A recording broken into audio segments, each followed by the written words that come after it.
People who consider themselves modern and sophisticated may smile or scoff even at the concept of a deity.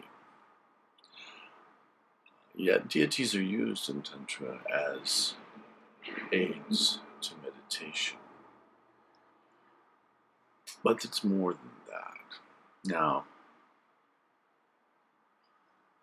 before engaging in a meditation practice on a deity, a sophisticated, modern person, Western educated person, whose consciousness is a product of the Enlightenment and secular understanding of reality, might rightly question. Sorry, interrupted by. Might rightly question what is the use of meditating on a deity that is imaginary. So this question of reality, what is real, what is not real, what is imaginary, actually goes very deep.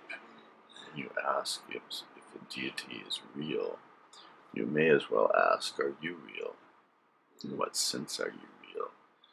Who are you? And Tantra says, well, there is your apparent physical form and your psychological, emotional being that you experience as the locus of your identity and reality.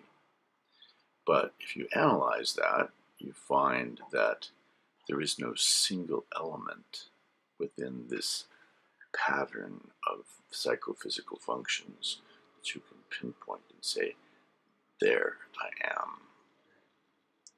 You can cut off your hand and yet you still remain. You can cut off your ear and yet here you are, still yourself. So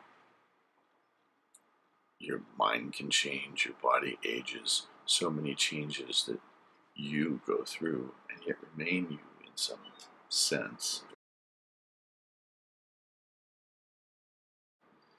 Deities are archetypal energies, if you will, patterns that emerge through the consciousness, the super consciousness of the world, of the universe. And compared to our psychophysical beings, their reality is actually greater in that they persist through time in a way that our bodies and minds do not. So when the young Narendra, later Vivekananda, asked Ramakrishna, have you seen God? Ramakrishna looked at him and said in all sincerity, yes, and not only do I see God, but I see God as more real than you. And that is a common experience of mystics. The reality of deities is seen as more real than our ordinary waking reality. Therefore, the simple question, or the simple answer to the question, are deities real, is yes. If you consider yourself real in any sense, then deities are also real, and in a deeper sense, they are more real than you are because they persist through time in a way that you do not.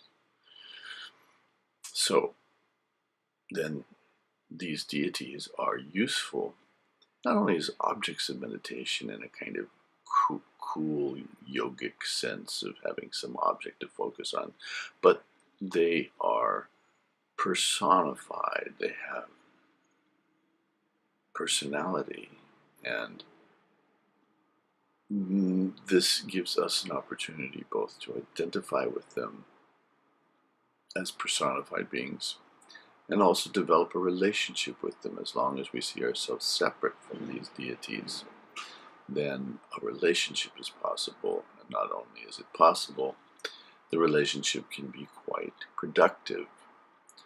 So you don't have to believe in any deity to practice Tantra.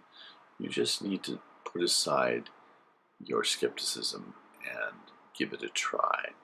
It is through practice that you realize the truth of these teachings. If you don't, well, move on.